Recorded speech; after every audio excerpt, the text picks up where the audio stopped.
Subscribe my YouTube channel and click on the bell icon. Also visit my blog www.digitalknowledgeforyou.blogspot.com.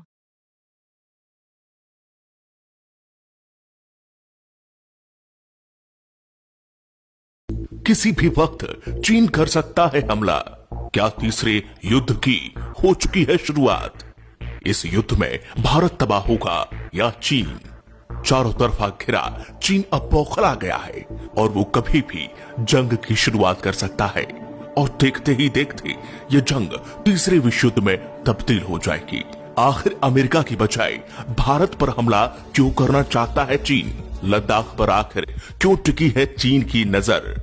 क्यों भारत बन गया है चीन के लिए सरदर्द? ऐसे 5 कारण जानने के लिए आप वीडियो को अंत तक जरूर देखें। इस वीडियो को देखने के बाद आप जान जाएंगे चीन की हर चाल। पहला कारण, भारत ने जम्मू कश्मीर से पाकिस्तान परस्त आतंकियों का लगभग सफाया कर दिया है और गुलाम कश्मीर को हासिल करने के लिए दबाव बढ़ा दिया है। वैसे तो यह पाकिस्तान और चीन दोनों की परेशानी का बड़ा कारण है, लेकिन यदि भारत गुलाम कश्मीर को पाकिस्तान से छुड़ाकर अपने साथ शामिल कर लेता है तो पाकिस्तान से भी ज्यादा दिक्कत चीन को होने वाली है, क्योंकि पाकिस्तान ने पीओके का अहम हिस्सा अवैध रूप से चीन को सौंप रखा है। पीओके में गिलगिट बल्टिस्तान सहित बड़े हिस्से का नियंत्रण काफी हद तक चीन अधिकारियों के हाथों में है। चीन को इस इलाके से कोई भावनात्मक लगाव नहीं है, बल्कि उसके लिए इसका सामरिक महत्व है। चीन ने पाकिस्तान के ग्वादर बंदरगाह के जरिए पेट्रोल हासिल करने की योजना बनाई है, जिसका रास्ता पीओके से गुजरता है। चीन की यहां महत्वाकांक्षी परियोजना जो सीपीईसी और ओबीओआर यानी कि वन बेल्ट वन रोड कहलाती है, 3000 किलोमीटर की इस परियोजना पर चीन 46 बिलियन अमेरिकी डॉलर खर्च कर चुका है। अगर भारत पीओके पर कब्जा कर लेता है तो चीन का अभी तक का किया हुआ खर्च बर्बाद हो जाएगा। कारण नंबर 2, भारत ने पिछले दिनों चीन से जुड़ी पूर्वी लद्दाख में वास्तविक नियंत्रण रेखा यानी कि LAC पर सड़क निर्माण के साथ ही भारतीय सेना ने यहां पर बंकर, बैरक और किलेबंदी का काम लगभग पूरा कर लिया है। चीन के लिए यह भारी चिंता का विषय है। इसके अलावा भारत, नेपाल और चीन के ट्राई जंक्शन पर पिथौरागढ़ के धारचूला से लिपुलेख तक बनी सड़क भी चीन की आंखों में खटक रही है। इसलिए भी चीन भारत को संघर्ष में उलझाकर उसकी सड़क परियोजना को तबाह करने की मंशा रखता है। कारण नंबर 3, ये सबसे अहम कारण है। चीन ने इस बार भारत से संघर्ष की शुरुआत लद्दाख से की है। पहले चीन की निगाहें अरुणाचल प्रदेश की तरफ होती थीं, लेकिन इस बार चीन ने लद्दाख को झगड़ा बढ़ाने के लिए चुना है, क्योंकि लद्दाख की पहाड़ियों में यूरेनियम और सोने के अकूत भंडार छिपे हैं। लद्दाख के कई इलाकों में उच्च गुणवत्ता वाले यूरेनियम के भंडार मिले हैं। इससे न केवल परमाणु बिजली बनाई जा सकती है, बल्कि परमाणु बम भी बनाए जा सकते हैं। चीन के मुखपत्र ग्लोबल टाइम्स में ये लिखा भी है कि अमेरिका के साथ जंग में उतरने से पहले चीन को अपने परमाणु हथियारों की संख्या बढ़ानी पड़ेगी। इसके लिए चीन को ज्यादा से ज्यादा यूरेनियम की जरूरत पड़ने वाली है।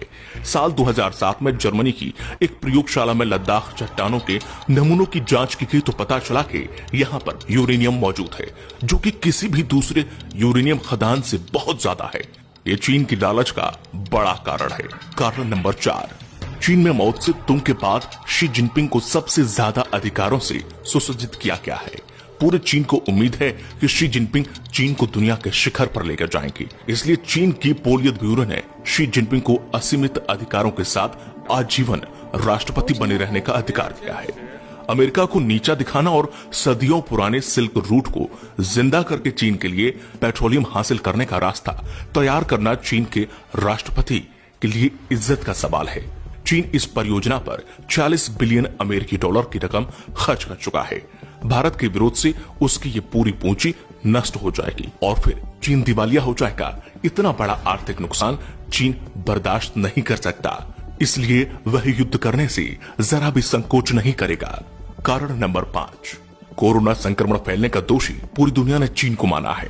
यही वजह है कि दुनिया भर की कंपनियां चीन छोड़कर भारत में अपनी फैक्ट्रियां लगाना चाहती हैं। चीन इसे अपने अस्तित्व के संकट के तौर पर देख रहा है। अंतर्राष्ट्रीय कंपनियों में चीन से भारत आने की शुरुआत जर्मनी की फुटवियर कंपनी कासा एवर्ज गंभ के साथ हो चुकी है। सूत्रों के मुताबिक कम से कम 300 कंपनियां mobile, electronics, medical devices, textile, leather, auto parts और सिंथेटिक फैब्रिक सहित कई क्षेत्रों में 550 प्रोडक्ट के लिए भारत में फैक्ट्रियां लगाने के लिए सरकार के संपर्क में है। कई कंपनियों ने चीन छोड़कर भारत में मैन्युफैक्चरिंग यूनिट लगाने की खबर आने के बाद से चीन काफी भड़क गया है। ये भी एक बड़ी वजह है कि चीन भारत को संघर्ष में उलझाकर अपने यहाँ के उद्योगों को भारत जाने से रोकना चाहता है। तो अब आप समझ ही गए होंगे कि आखिर चीन क्या चाहता है। अगर आप भी स्वदेशी अपनाएंगे, चीन के सामानों का बहिष्कार करेंगे, तो शायद चीन के मंसूबों को हम कहीं ना कहीं कमजोर कर सके। तो इसीलिए आपको इस वीडियो को हर एक भारतीय तक पहुंचाना है, जिससे भारत की शक्ति का अंदाजा चीन को लग सके। अगर आपको ये वीडियो पसंद आई है तो इसे लाइक और शेयर जरूर करें।